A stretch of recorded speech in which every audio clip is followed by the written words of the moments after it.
Inflation has come in more persistent than expected. Let's talk about where it's coming from and what we can do about it on the weekly update. Okay, friends, let's talk about DOGE and the inflation surprise. Here's what you need to know. First up, inflation came in hotter than expected, and Elon is answering for his activities in DOGE. Let's talk about it. First up, let's talk about the inflation print first. January's inflation came in hotter than expected, and we sort of have a trend building of hotter than expected inflation readings. This is the 1 month % change in CPI. This is everything. This is what we would call the headline CPI.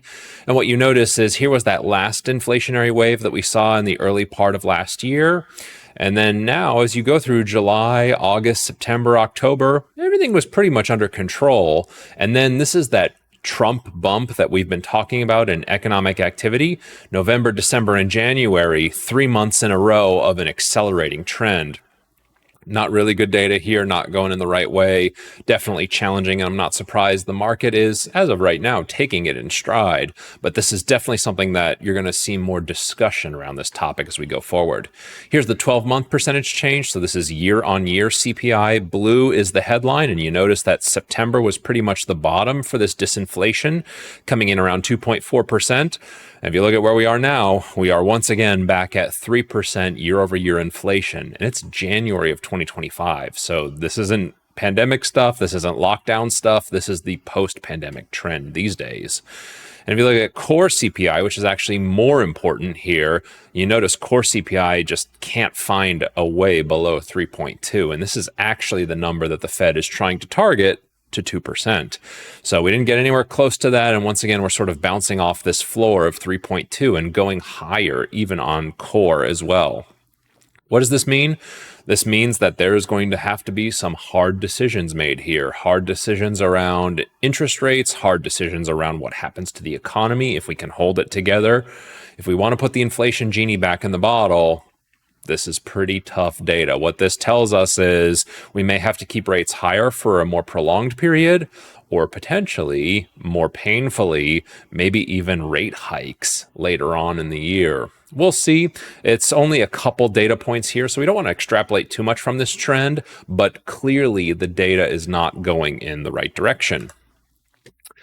Speaking about pain, let's talk about DOGE for a second. So yesterday there was a press conference where Elon was talking about what he was doing with DOGE. And of course, Donald Trump was giving him all sorts of accolades. Hey, you know, Elon's taking care of all of this. I support him, etc. But I think what's happening with DOGE, what's happening in the federal government, the news stories that you're reading every day, I think this is endemic of where the country is at right now. And I'm not talking about just politics. I'm talking about business as well. Because of this inflationary trend, we tried to get through this process as painlessly as possible.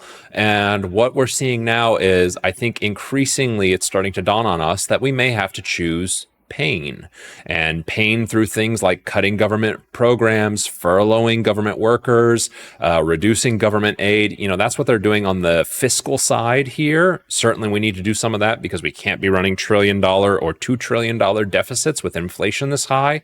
But you're also seeing it out of companies as well. Nearly every single company that reported in earnings season, and we're going to talk about that in 2 days, they've talked about belt tightening, they've talked about layoffs, they've talked about furloughs, they've talked about downsizing corporate headquarters. What we're seeing is, I think, pain is what's needed here to get in shape, at least as far as inflation is concerned. One final thing, and what I'm showing you here on the screen, this is basically all of, this is the CPI release, year-over-year CPI release. And why I wanted to talk about this, I don't ever like to go in the weeds this much in terms of detail, but I want to focus on two things, really. The biggest overshoot in inflation has primarily come from protein, meats, poultry, fish, and eggs over the last year. That has grown at 6%. And the reason why I'm talking to you about meats, poultry, fish, and eggs is not that we're opening a cooking channel here on the channel. I think this is the first data point, economic data point, where we can start to see the impact of bird flu.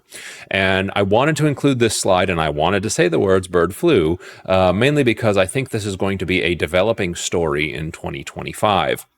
If you look down here at eggs, this should come as a surprise to no one if you've gone to the grocery store recently. Eggs have grown by at least 53% over the last year. That seems extremely low to me. And over the last month, egg prices have increased 15%.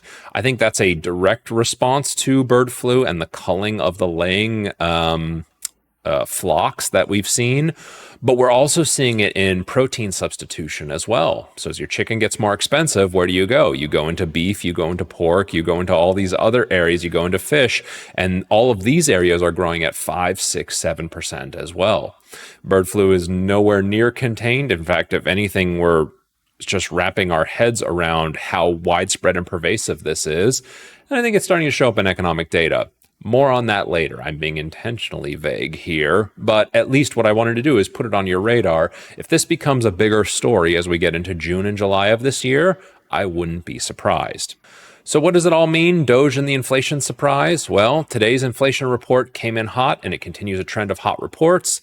And this is causing the market to adjust their expectations for rate cuts. Rate cuts have now been pushed all the way out to December. And I think what's happening, because inflation is sticky and staying around longer than we anticipated, DOGE is symptomatic of what is probably needed to finally bring inflation to heel. We need belt tightening at all levels of the economy. That includes corporate and governmental as well. And then finally, what I'll say is this is the first economic data point that shows the influence of bird flu, and I would expect to talk more about this as 2025 progresses. So, did we get any good news today? No. Does it look like there's going to be some hard choices ahead of us? Probably, but the market is taking it in stride, and I think that's realistic given how good earnings season has been. And this is really just sort of a taste, I think, of bigger stories to come. So there you go. That's the news review. I'll see you this weekend for the markets review. Take care. Okay, friends, that was the video. Hope you liked it.